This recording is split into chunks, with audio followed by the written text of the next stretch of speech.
아직도 시간이 많이 흘렀는데도 불구하고 참 감동적인 이야기의 뉴스를 몇 해 전 본 적이 있습니다. 파라과이의 수도 아순시온에서 나오는 쓰레기 처리장이 있어요. 그 쓰레기 처리장이 교회의 작은 도시 카테우라라는 마을에 이제 그 쓰레기들이 모이는데요.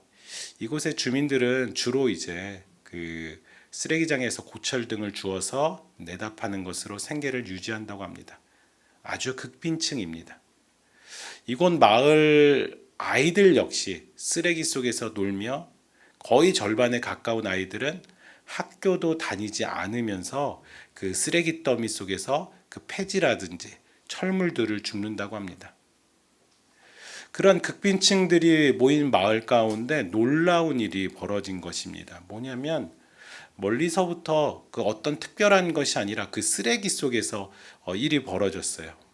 쓰레기에서 본 그 이야기를 너무 감동적이어서 설교 중이지만 저와 여러분들이 함께 나누고 싶어서 영상으로 준비해 봤습니다. 함께 보도록 하겠습니다. 당장 생계 유지가 힘들 땐 악기를 구하거나 배우는 게 쉽지 않을 텐데 버려진 쓰레기로 악기를 만들어 꿈을 이루고 있는 특별한 오케스트라가 우리나라에 왔습니다. 조지영 기자가 만났습니다.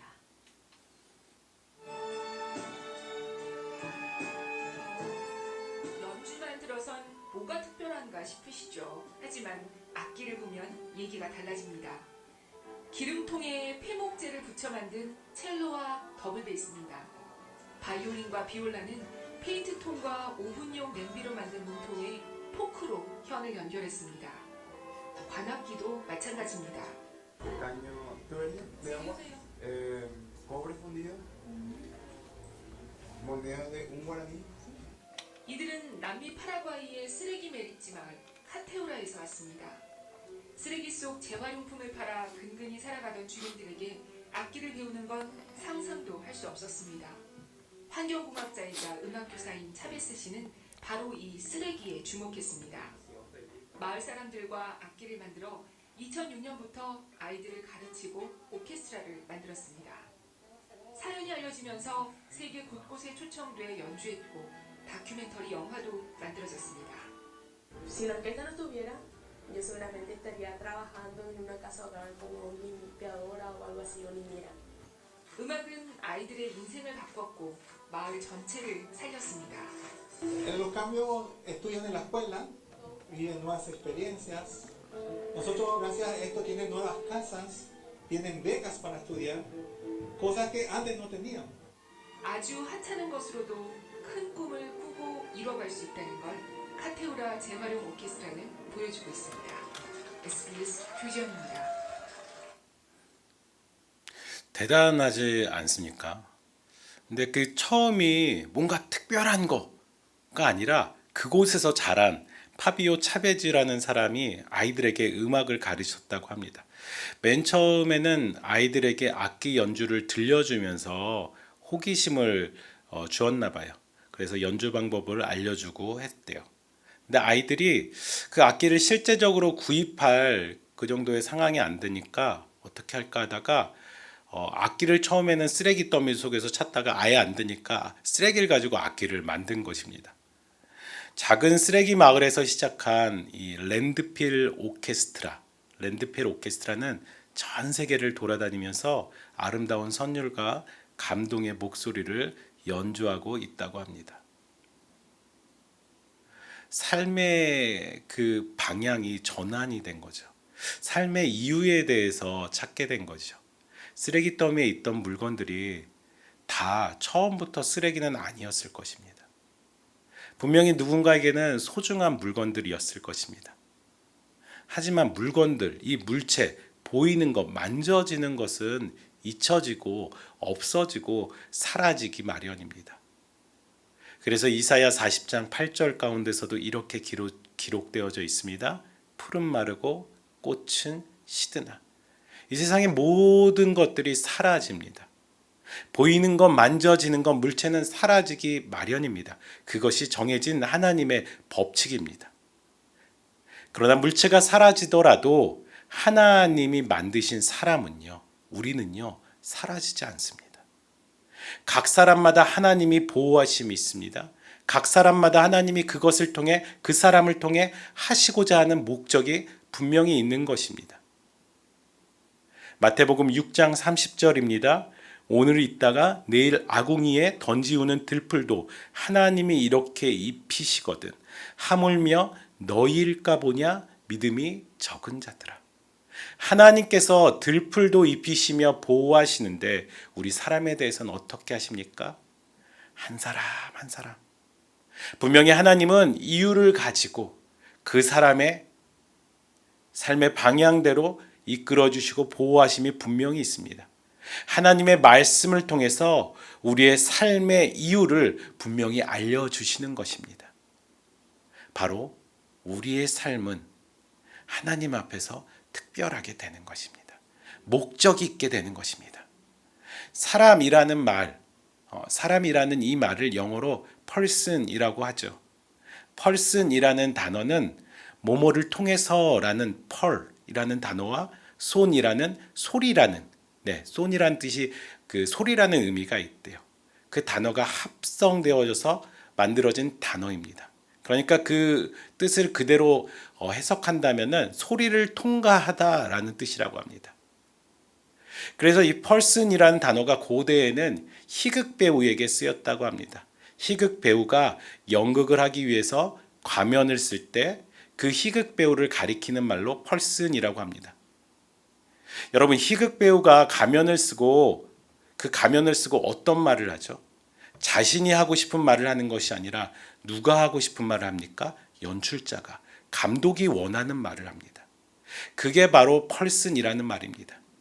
여러분, 우리 인생에 감독이 있습니다. 우리 인생에 연출자가 있습니다. 바로 우리 주 하나님, 만군의 여호와 하나님이십니다.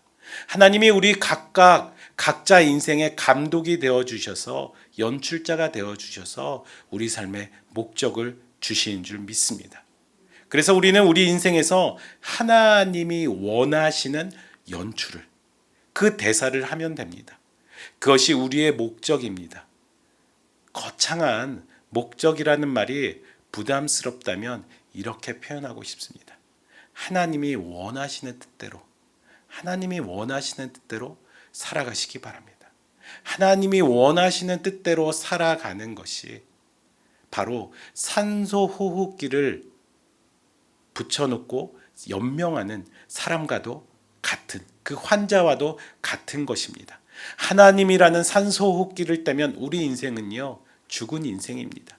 살고 있지만, 숨을 쉬고 있지만, 음식을 먹고 하고 싶은 말을 하고 있지만 분명하게 말할 수 있습니다.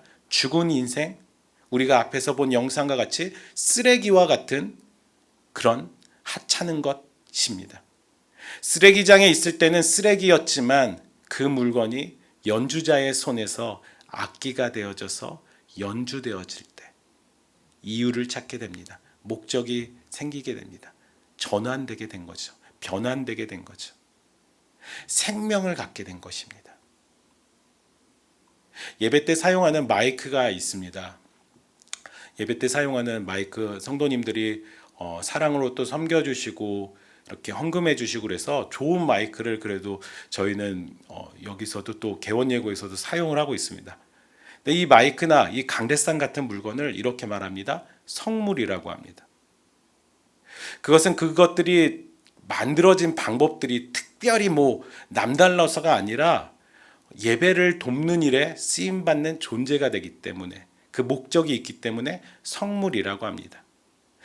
그런데 만약 이 마이크가 나이트클럽에서 쓰여진다면, 또 다른 곳에서 쓰여진다면, 쾌락을 즐기는 데 쓰이게 된다면 그것은 더 이상 성물이 아닙니다. 우리는 하나님으로부터 거룩한 백성, 곧 성도가 되었습니다. 우리의 행위가 남달리 깨끗하고 거룩해서가 분명히 아닙니다. 하나님의 것으로 구별되었기 때문입니다. 하나님과 특별한 관계가 맺어졌다라는 것입니다. 이것이 바로 거룩한 백성, 성도입니다. 베드로전서 2장 9절 상반절에는 이렇게 기록되어 있습니다. 그러나 너희는 택하신 족속이요 왕같은 제사장들이요 거룩한 나라요 그의 소유가 된 백성이니. 이 백성이라는 말 너무 자주 듣다 보니까 쉽게 생각하는데, 이 거룩한 백성이라는 것은요, 사실 우리들의 입장에서 본다면, 죄인된 우리들의 입장에서 본다면 불가능한 것입니다. 그런데 그 어려운 것을 우리 주 예수님께서는 가능하게 하셨습니다.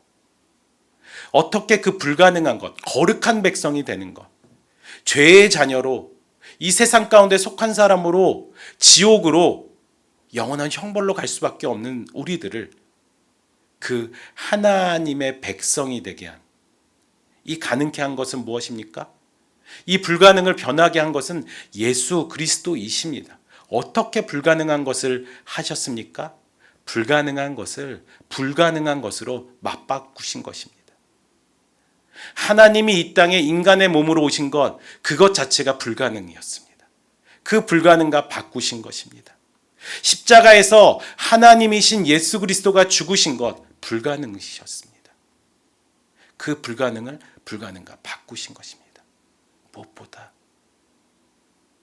예수 그리스도의 죽으신 가운데 부활하신 그 불가능의 사건은 우리를 죄 가운데, 영원한 형벌 가운데 죽을 수밖에 없는 그 불가능과 바꾸심으로 우리는 하나님의 백성이 된 줄 믿습니다. 하나님께서는 이 진리를 분명히 말씀을 통하여 이야기하십니다.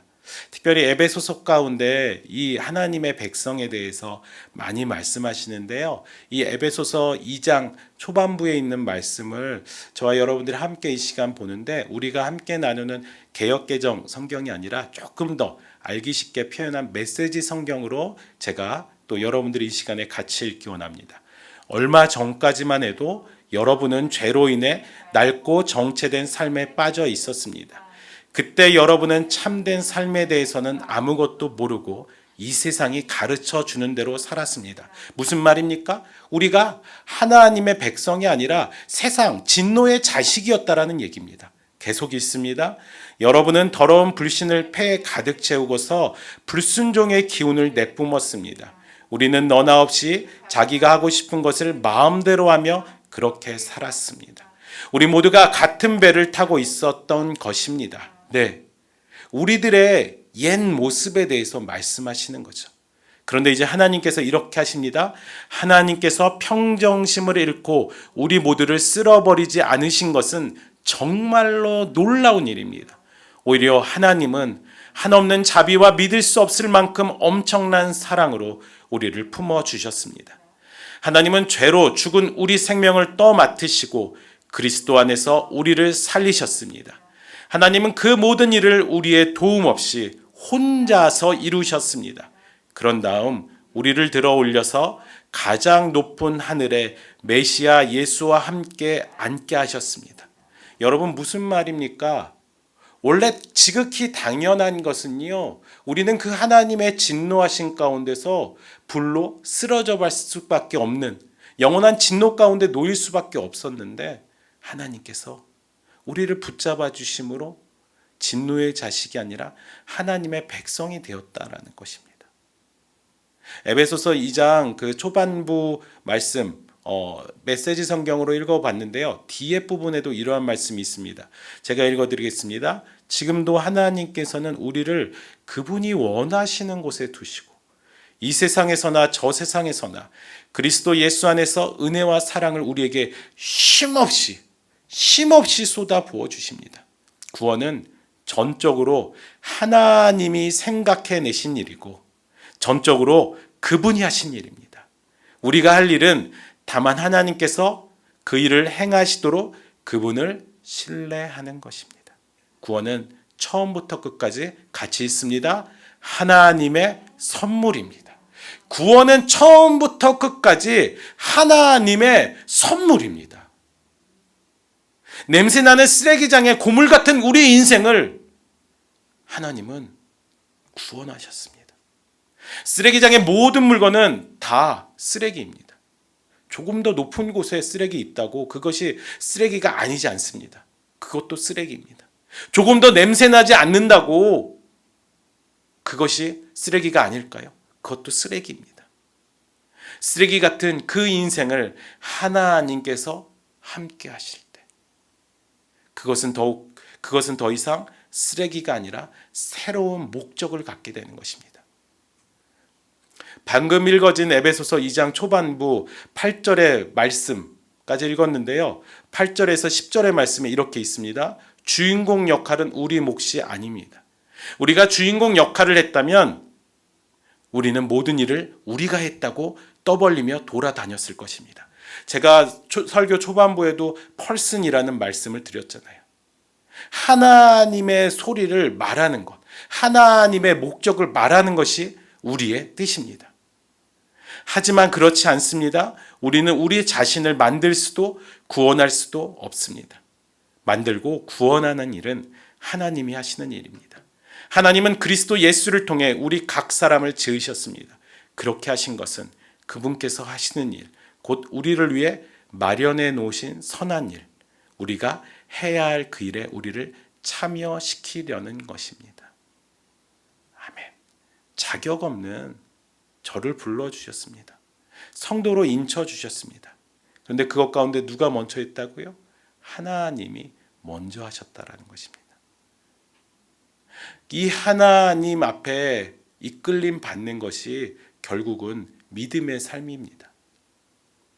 그래서 저는 믿음을 이렇게 정의하고 싶습니다. 믿음은 쓰레기 같은 나를 향한 하나님의 일하심입니다. 열정이 믿음이라고요? 열심히 믿음이라고요?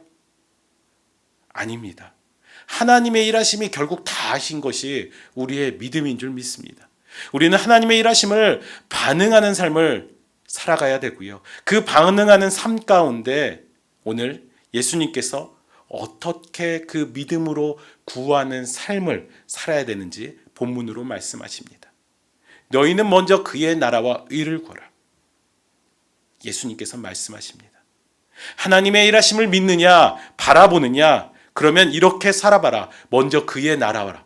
그의 의를 구하라. 이것이 너희의 목적이다. 이것이 산소 호흡기를 끼고 살아가는 환자와도 같은 것이다. 여러분이 이 말씀을 통해서 하나님의 은혜의 호흡을 받으시길 축복합니다. 그럴 때 여러분들의 그 인생이 생명으로, 그 생명을 누리는 귀한 인생이 될 줄 믿습니다. 생명의 사람이 될 줄 믿습니다. 기쁨과 평안을 누릴 줄 믿습니다. 이 하나님의 일하심, 그 믿음을 구하는 삶 가운데 먼저 해야 되는 것은요, 예수님께서 먼저 이렇게 이야기하십니다. 그의 나라라고 이야기하십니다. 그의 나라를 구하여라 라고 말씀하십니다. 하나님의 나라를 구하는 삶을 우리에게 말씀하십니다. 하나님의 나라를 구한다라는 것은 무엇입니까? 여러분들 어렵게 생각하지 마시고요. 간단하게 생각하면 이렇게 말씀드립니다. 하나님의 다스리심을 받는다라는 것입니다. 그의 나라를 구한다라는 거 뭐 크고 위대한 것 아니라 하나님의 다스리심이 내 안에 있기를 소망하는 것입니다. 하나님의 다스리심을 구하는 것이 바로 성도 하나님의 백성이 되는 것입니다. 대한민국이라는 이 나라, 우리 눈에 보이기에, 우리가 서 있기에 우리는 대한민국의 법을 따릅니다. 하지만 이 하나님의 나라는 사실상 우리 눈에 잘 보이지 않습니다. 하나님의 다스리심이 있는 그 하나님의 나라, 분명 있는 것인가 생각하게 됩니다. 우리가 의심할 수밖에 없는 것은 우리 눈에 보이지 않기 때문에, 또 우리의 이 믿음도 눈에 보이지 않기 때문에 많은 생각을 합니다. 얼마 전에 많은 폭풍으로 세계 가운데 기후변화로 많은 사람들이 괴로움을 당했습니다. 또 지진도 계속 일어나고 있고요. 또 얼마 전에도 지진 현장에서 사람들을 구조하는 장면을 뉴스로 보면서 참 끔찍한 그 현장을 목격했습니다. 집이 종이같이 구겨져 있고 그 안에서 사람들은 구해달라고 아우성을 하는 장면을 보면 하나님 어떻게 됩니까? 하면서 탄식이 절로 나옵니다. 아니 지진 얘기뿐만 아니라 매일매일 연일 이야기 나오는 아프가니스탄의 이야기를 보면서 가슴이 참 아프고요. 지금은 문득 잊어져가는 미얀마의 이야기, 저 IT 이야기, 아니 당장 몇 킬로만 가면은 우리들과 같은 핏줄이라고 하는 동족 북한 성도들의 이야기를 들을 땐 참 하나님 어떻게 해야 됩니까? 하나님의 나라가 어서 도래했으면 좋겠는데 하나님의 다스리심이 어디 있는 것입니까? 하며 탄식하게 됩니다. 북한 성도 이야기들을 가끔 들을 때 지하교회를 통해 예수를 믿다가 발각되어 탄압받는 성도들의 이야기를 들을 때 참 끔찍합니다. 강단에서 도저히 말할 수 없을 정도로 심각한 수준이 지금도 이루어지고 있습니다. 어느 외신에서는 이렇게까지 그 북한의 교회를 탄압하는 것을 표현합니다. 북한 교회 탄압은 로마 시대 방불. 크고 작은 일들에 대해서 하나님의 나라가 분명히 있는 것인가? 하나님의 나라가 영원하고 하나님의 나라가 분명히 굳건히 서 있다고 하는데 하나님의 나라 분명히 있는 것인가? 생각하게 됩니다. 이런 것에 대해서 유대인 랍비인 쿠시너라는 사람은 이렇게 말합니다. 지진은 하나님과의 일과는 전혀 별개인 자연현상이다. 그 유대인 랍비 쿠시너라는 사람이 말하는 것이에요. 하나님과의 일과는 전혀 별개인 자연현상이다. 도덕적으로 문외 아닌 자연이 자신의 법칙에 따라 휘젓고 지나간 것이라고 생각하는 편이 더 쉽다. 성도들의 탄압에 대해서도 사람들은 이렇게까지 이야기합니다. 나중에 통일되면 믿지. 뭐 그렇게까지 유난 떠나. 나도 통일되면 북한에 가서 전도할 거 하며 나중으로 미루는 사람들의 이야기를 듣습니다. 그러면서 이런 혼란과 고통 속에서 하나님을 왜 끌어들이냐고. 지진 가운데 왜 끌어들이냐고. 저런 탄압 가운데 저런 고난과 고통 가운데 왜 하나님까지 끌어들이냐며 말하는 성도들의 모습들이 있습니다. 그런데 앞에 선 목사의 아니 다른 누군가의 이야기가 아니라 하나님이 개입하시는 것이 바로 이 세상의 역사와 섭리입니다. 이사야 45장 7절의 말씀입니다. 나는 빛도 짓고 어둠도 창조하며 나는 평안도 짓고 환난도 창조하나니 나는 여호와라. 이 모든 일을 행하는 자 아니라 하였노라. 하나님 자신이 재난에 대한 책임을 짊어지신다라는 것입니다. 하나님 자신이 고난과 고통에 대해서 그것을 책임지신다라는 것입니다. 책임을 받아들이기만 한 것이 아니라 실제로 그 하나님은 그 책임 가운데 이행하셨습니다. 사실상 하나님은 이렇게 말씀하신 것입니다. 나에게만 평안과 환난, 행복과 재앙, 좋은 것과 나쁜 것을 가져올 능력과 권한이 있다라고 말씀하시는 것입니다. 지진 가운데 사람들이 무너진 집에서 빠져나오지 못하는 것을 생각해 보십시오. 아니면 북한 지하교회 성도들의 핍박받는 모습을 한번 생각해 보십시오. 이 복음을 받아들이기 힘들 것입니다. 하지만 방금 읽은 이사야 45장 7절의 말씀 그리고 성경 전체를 바라보면 하나님의 말씀 그대로 우리는 받아들여야 됩니다. 하나님이 다 책임지십니다. 하나님이 다 이끌어 가고 계시는 것입니다. 그래서 우리는 이해할 수 없지만 말씀에 의지해서 하나님의 다스리심을 믿고 구해야 하는 것입니다. 육체적인 고통, 그것 또한 하나님께서 다스려 주시는 것인 줄 믿습니다. 하나님이 모세를 불러 이스라엘 백성을 애굽에서 이끌어내라고 하셨을 때 모세는 이렇게 말합니다. 내 입이 둔합니다. 말을 잘 못한다라는 것이죠. 자신이 부적당한 사람이라고 말을 합니다. 그때 하나님의 대답은 그 육체적 고난, 육체적 부족에 대해서 매우 큰 교훈의 말씀을 우리에게 주십니다. 출애굽기 4장 11절입니다. 여호와께서 그에게 이르시되 누가 사람의 입을 지었느뇨? 누가 벙어리나 기머거리나 눈 밝은 자나 소경이 되게 하셨느뇨? 나 여호와가 아니뇨? 이 말씀에 하나님은 벙어리나 기머거리나 소경의 육체적 고통을 자신이 한 일이라고 분명히 말씀하십니다. 육체적 고통은 단지 결함 있는 유전자로 태어날 때 발생한 사고로 인한 것이 아니라 하나님이 하셨다고 분명히 말씀하십니다. 물론 육체적인 결함들이 유전자나 태어날 때 발생한 사고, 또 그 이후의 사고로 원인이 될 수 있지만 그 배후에는 하나님의 주권, 하나님의 다스리심이 분명히 있다라는 것입니다. 예수님이 어느 날 때부터 눈먼 사람을 만나셨습니다. 그의 제자들이 이렇게 묻죠. 요한복음 9장 2절입니다. 랍비여, 이 사람이 맹인으로 난 것이 누구의 죄로 인함이니까? 자기니까? 그의 부모니까? 우리가 너무나도 잘 아시는 말씀이죠. 이 대답 가운데 예수님께서 무엇이라고 말씀하십니까? 9장 3절입니다. 이 사람이나 그 부모의 죄로 인한 것이 아니라 분명히 이야기하십니다. 그에게서 하나님이 하시는 일을 나타내고자 하십니다. 아멘. 선천적인 결함을 말하는 것이 아닙니다. 오히려 그 일은 하나님의 영광을 위해 하나님의 계획 속에서 일어난 일이라고 말씀하십니다. 하나님이 모든 것을 다스리신다라는 것입니다.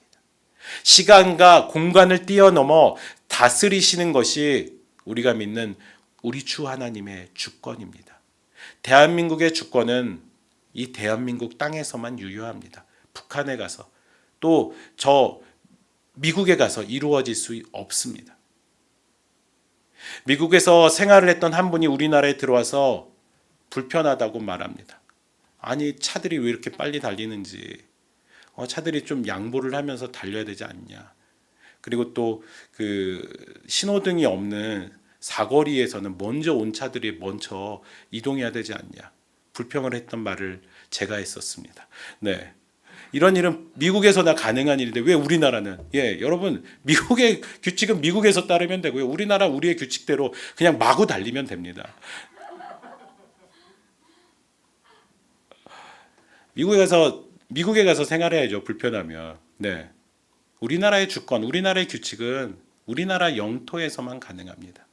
대한민국의 주권인 법이 대한민국의 영토에서만 가능하듯이요. 하나님의 주권도 마찬가지입니다. 하나님의 영토, 하나님의 그 나라에서만 가능합니다. 그렇다면 하나님의 주권이 이루어지는 하나님의 나라는 어디입니까? 자, 여러분들 그 나라에 대해서 여러분들 초등학교 시절 가운데 배웠죠. 초등학교 사회책 가운데 나라의 그 개념에 대해서 분명히 잘 이야기하는 것 같습니다. 나라의 3대 요소, 국가의 3대 요소 무엇이죠? 공부들 너무 열심히 하셨나 봐요. 네, 다 아시네요. 주권과 나라와 백성입니다. 나라가 되기 위해서는, 국가가 되기 위해서는 이 세 가지가 분명히 필요합니다. 백성, 국토, 주권입니다. 이건 사회학자들과 역사학자들이 밝혀낸 것만이 아니라 성경 가운데서도 제일 먼저 사실 이야기한 말씀입니다. 창세기 1장 28절입니다. 하나님이 그들에게 복을 주시며 그들에게 이르시되 생육하고 번성하여 땅에 충만하라. 땅을 정복하라. 바다의 고기와 공중의 새와 땅에 움직이는 모든 생물을 다스리라 하시니라. 이 말씀 가운데 그 국가의 3대 요소가 다 담겨져 있습니다.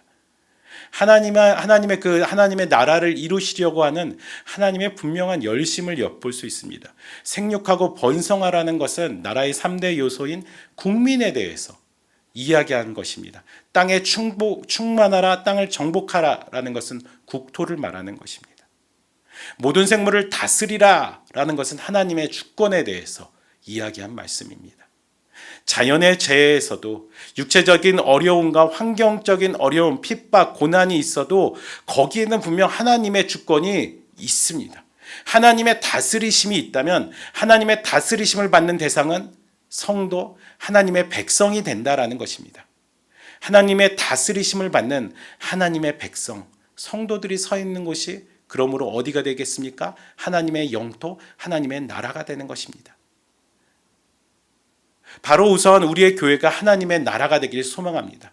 하나님의 백성들이 함께 모여서 예배 드려지며 하나님의 말씀을 받고 하나님의 은혜 가운데 우리가 반응하는 삶을 사는 이곳이 바로 하나님의 나라가 되길 소망합니다. 그래서 하나님의 백성들이 모여서 하나님을 아버지로 모시고 부르는 그 은혜와 역사가 우리들 가운데 있길 소망합니다. 자, 하나님의 나라가 되어야 되는 다른 곳 또 어디가 있겠습니까? 바로 여러분들의 가정인 줄 믿습니다. 여러분의 가정이 하나님의 나라가 되길 축복합니다. 하나님의 다스리심이 있길 축복합니다. 그러므로 여러분들 가족 간에 말을 하는 것도 행동을 하는 것도 조심하는 것이 아니라 하나님의 다스리심을 받으십시오. 의지적으로도 사랑의 행동과 말을 할 수 있도록 하나님의 다스리심을 받아가는 여러분들이 되시길 축복합니다. 그런 은혜는 교회로, 가정으로 멈추지 않고요. 여러분들의 삶의 곳곳, 가족과 직장, 학교 가운데 특별히 이번 추석 가운데서도 그런 은혜가 계속되어져서 하나님의 나라가 확장되어지길 간절히 바랍니다. 하나님의 나라가 되면요, 이러한 은혜가 있습니다. 하나님의 나라가 되면요, 하나님이 다스리신다라고 멈추지 않고 그 결과로서 이러한 은혜가 있습니다. 로마서 14장 17절입니다. 하나님의 나라는 먹는 것과 마시는 것이 아니요 오직 성령 안에서 의와 평강과 희락이라. 성령 안에서 의와 평강과 희락이 넘치는 곳이 어디라고요? 하나님의 나라입니다. 그런 것이 좋은 것이긴 한데 더 구체적으로 하나님의 나라 어떤 곳일까 생각하다가 오래전에 부른 찬양의 가사가 하나 생각났습니다. 사막에 샘이 넘쳐 흐르리라 사막에 꽃이 피어 향내 내리라 주님이 다스릴 그 나라가 되면은 사막이 꽃동산 되리. 어렸을 때 많이 부르셨죠. 이스라엘 민요에 맞춰진 가사죠.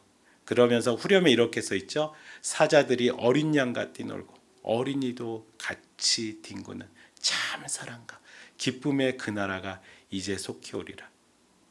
노래로 많이 알고 계시는데요. 이 찬양의 가사는 이사야 11장 6절에서 8절의 말씀으로 이루어진 내용입니다. 너무 그 하나님의 나라에 대해서 간절해지지 않습니까? 이런 좋은 곳이 멀리 있지 않고요. 지금 여러분들이 서신 곳이 하나님의 나라의 시작이 될 수 있습니다.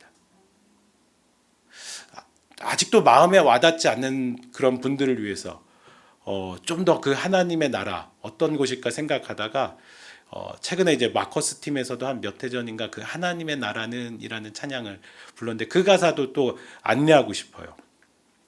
하나님 나라는 어떤 곳일까? 아픔과 슬픔이 없는 나라. 하지만 이곳은 그렇지 않은 걸 하나님 나라에 살고 싶어요. 무슨 얘기예요? 하나님의 나라만 아픔과 슬픔이 없는 나라인데 지금 내가 있는 곳은 아픔이 있고 슬픔이 있고 그렇지 않냐. 그러면서 이렇게 가사가 계속됩니다. 하나님 나라는 이곳이란다. 여전히 아프고 슬픈 일이 있지만 행복과 기쁨이 여전히 있는 걸 우리가 하늘과 땅의 통로야. 여전히 아프고 슬프지만 여전히 행복과 기쁨이 있는 것. 하나님의 다스리심을 받는다라는 것입니다. 하나님의 나라는 바로 이런 것입니다. 예수님께서도 하나님의 나라는 우리 안에 있다라고 분명히 말씀하셨습니다. 하나님의 다스리심을 받으며 하나님의 나라의 은혜를 받길 소망합니다. 하나님의 다스리심을 받는 것이 우리의 삶의 목적이 되어야 됩니다. 두 번째로 그 하나님 나라를 구하고 예수님께서 말씀하시는 것은 무엇입니까? 의를 구하라라. 의를 구하라라고 말씀하십니다. 그의 의는 인간적인 올바름을 이야기하는 것이 아닙니다. 도덕적인 것과는 차원이 다른 원래의 뜻으로 살펴본다면 하나님께서 설정하신 의, 하나님께서 설정하신 의, 하나님께서 기준 잡으신 의를 말씀하시는 것입니다. 더 쉽게 표현하면요, 그의 의는요, 그 하나님의 의는요, 우리가 구해야 될 그 의는요, 하나님의 의지입니다. 거룩하신 하나님의 의지입니다. 허물과 죄로 죽을 수밖에 없는, 그러나 그냥 죽게 내버려 두지 않으셨던, 우리가 앞에서 읽었었던 에베소서 2장 서두의 말씀처럼 그의 의가 그 말씀 가운데 잘 드러나 있습니다. 그 하나님의 의지가 분명히 드러나 있습니다. 읽었었던 말씀 가운데 이렇게 기록되어 있습니다. 하나님은 죄로 죽은 우리 생명을 떠맡으시고 그리스도 안에서 우리를 살리셨습니다. 이것이 바로 하나님의 의입니다. 하나님은 그 모든 일을 우리의 도움 없이 혼자서 이루셨습니다. 그런 다음 우리를 들어 올리셔서 가장 높은 하늘의 메시아 예수와 함께 앉게 하셨습니다. 그래서 그의 의는요, 결론적으로 이렇게 말씀드릴 수 있습니다. 그의 의는 바로 예수 그리스도이십니다. 그의 설정하신 의, 그가 기준 잡으신 의는요, 바로 예수 그리스도이십니다. 예수 그리스도는 이 땅 가운데 보냄 받으셔서 우리 죄를 담당하시고 죽으셨습니다. 그리고 우리를 위해 부활하셨습니다. 그러므로 우리는 삶 가운데 예수 그리스도를 나타내는 삶, 그것이 그의 의를 구하는 삶인 것입니다.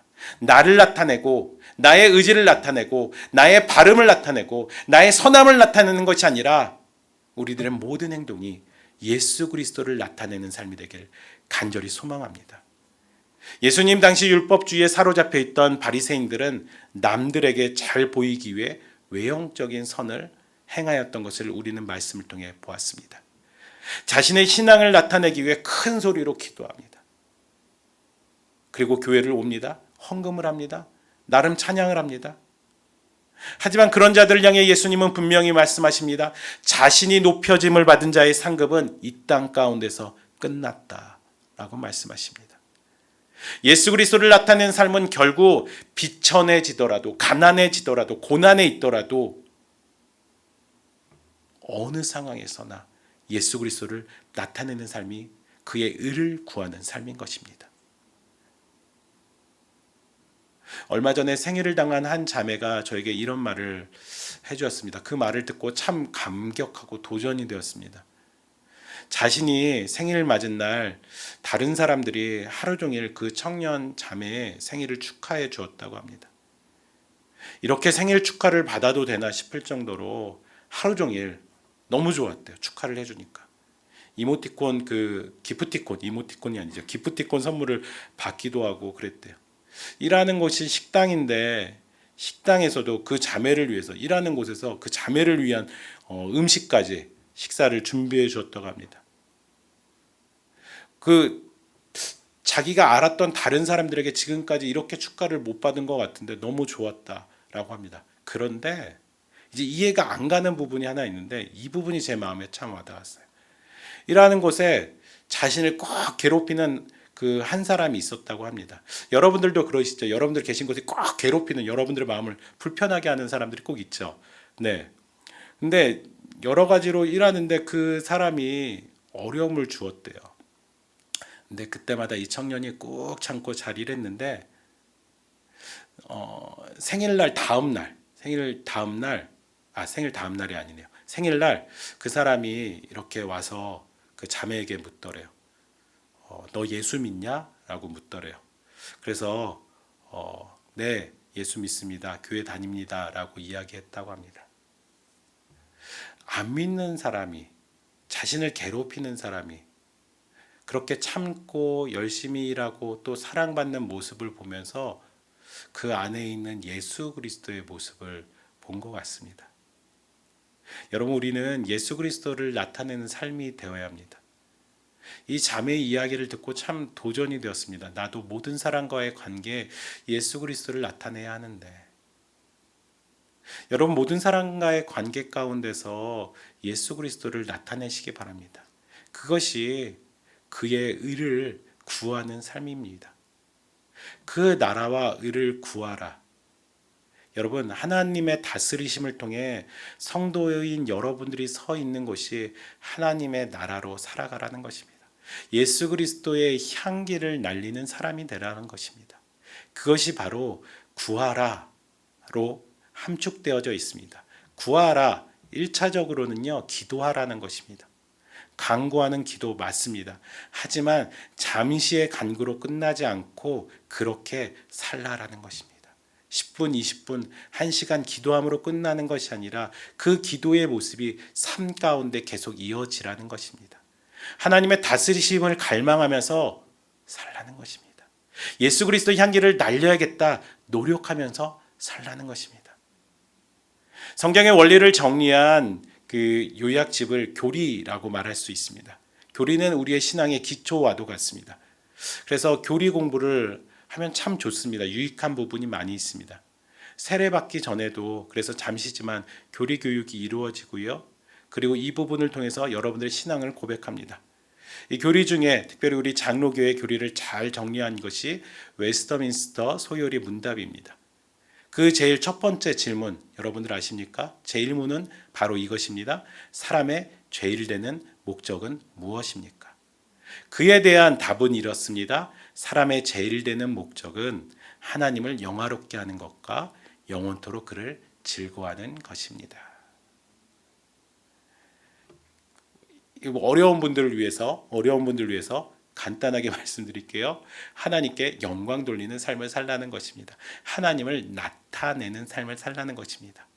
오늘 우리가 읽은 말씀에 이 영광 돌리는 삶이 무엇인지 구체적으로 보여주고 있습니다. 하나님의 다스리심을 받으며 예수 그리스도의 향기를 날리는 것이 하나님께 영광 돌리는 삶입니다.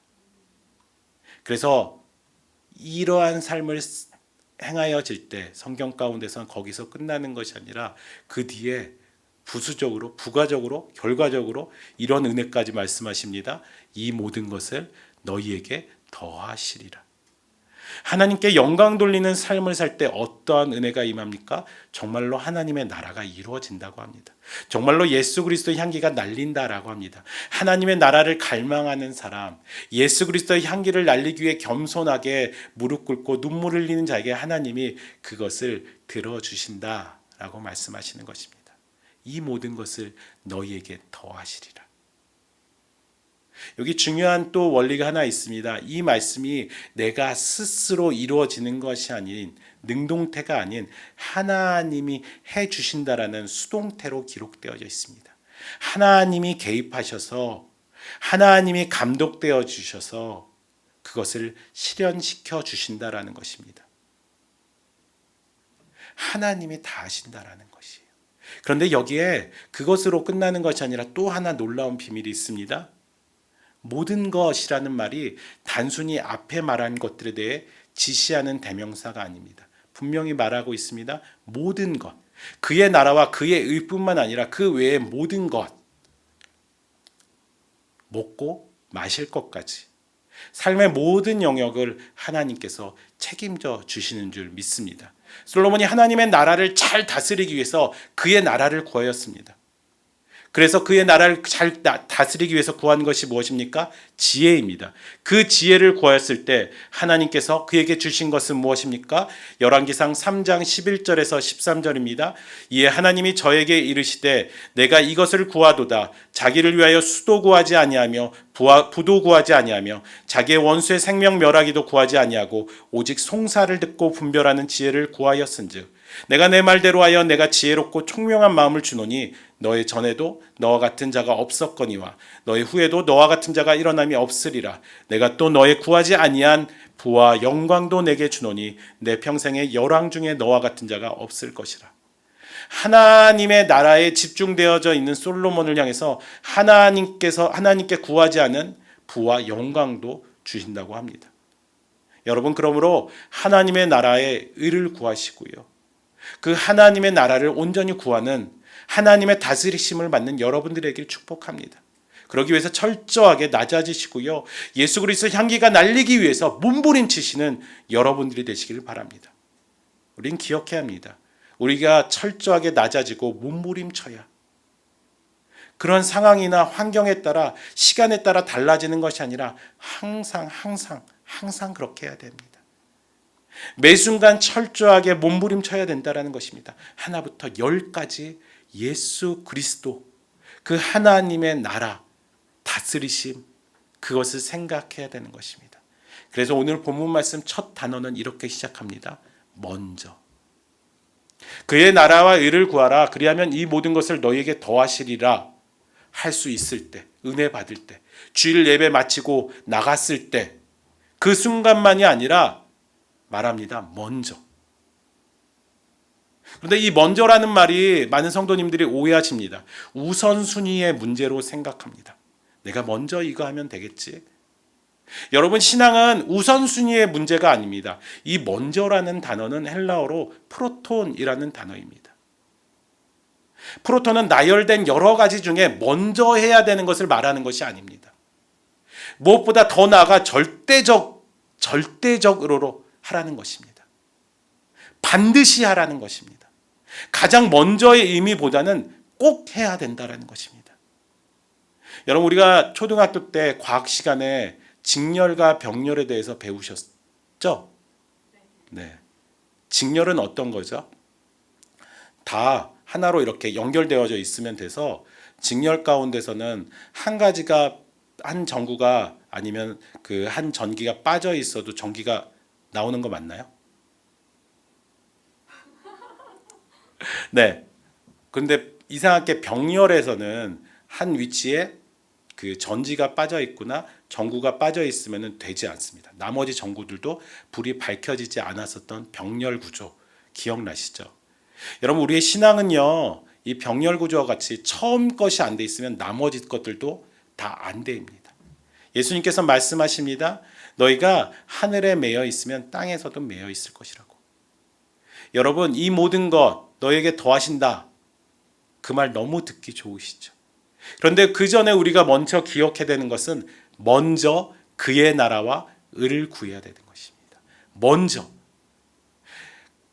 우선순위의 차원이 아니라 먼저 무조건 그의 나라와 의를 구하는 것이 이 성경의 원래의 의미에 더욱더 가깝습니다. 우리의 고정관념이 있습니다. 신앙생활 먼저 많이들 생각하십니다. 이것도 귀합니다. 하지만 신앙생활 우선순위에 두는 것이 아니라 프로톤, 무조건적인 그 차원으로 하나님 나라를 구하시고요. 하나님 의를 구하십시오. 교회에 나와서는 교회 성도로 살아가시고 세상에 나가서는 세상 사람으로 사는 것이 아니라 모든 삶의 영역에서 성도로 살아가시는 여러분들 되시길 바랍니다.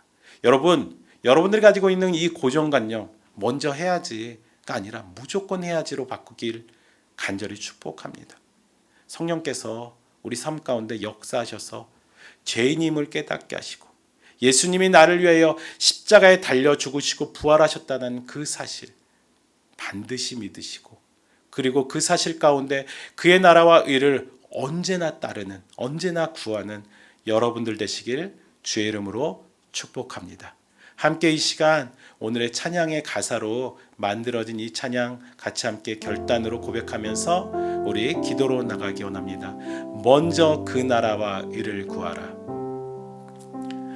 먼저 그 나라와 의를 구하라. 그 나라와 그 일을 그리하면 이 모든 것을 너희에게 더하시리라. 할렐루야,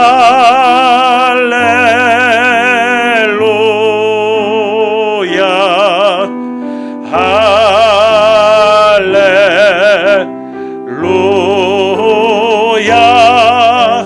할렐루야,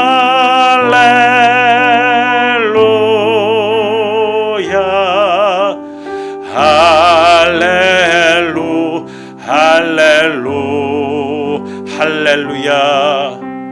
할렐루.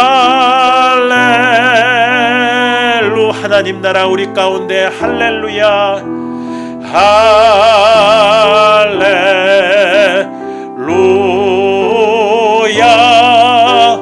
할렐루야.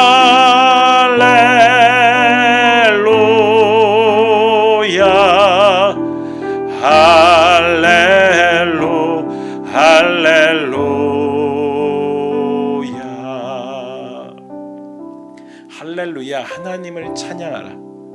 하나님은 찬송 중에 그의 나라, 그 보좌 가운데 앉으신다고 성경 가운데 말씀하십니다. 여러분, 하나님의 나라가 여러분들의 찬양 드려지는 그 순간 그 장소에만 머무는 것이 아니라 모든 나라가, 그 모든 여러분들의 걸음걸이에 하나님의 나라가 임하길 소원합니다.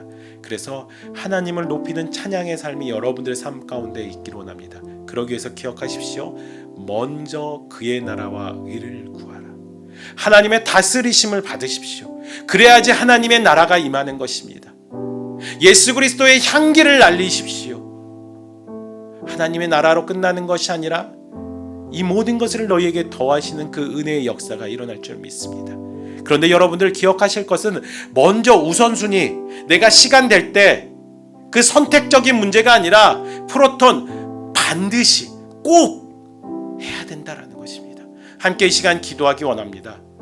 하나님, 내가 생각한 것 가운데 내가 될 때, 아니 조금 더 나아가 믿음의 결단으로 그냥 먼저의 차원으로 생각했는데 이 먼저가 바뀔 수 있게 달라고 같이 기도하기 원합니다.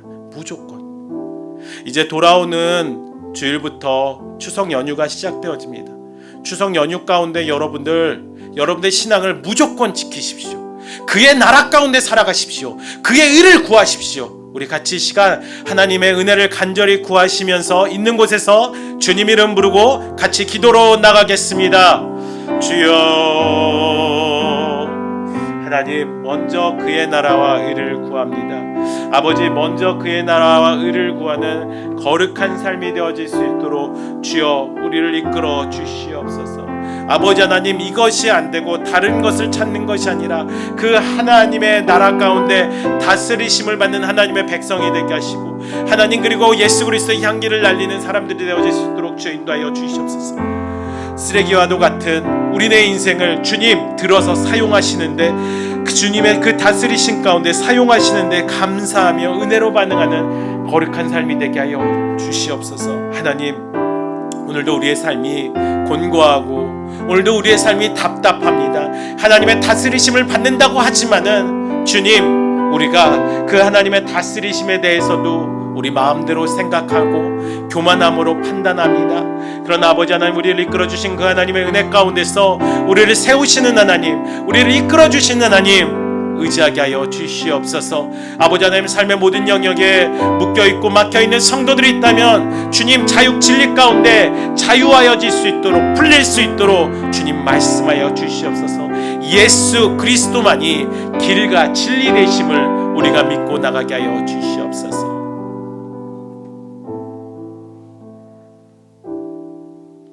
그리고 마음으로 이 시간 같이 기도하며 나갈 때 여러분들 마음 가운데 소원하고 구하는 것들 같이 시간 하나님 앞에 기도로 나가시기 바랍니다. 건강을 위해서, 가족의 관계의 문제를 위해서,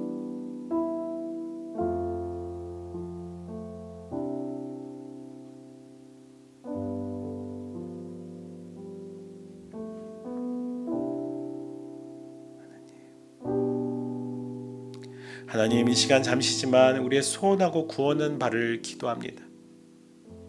하나님, 이 모든 것을 너희에게 더하시리라.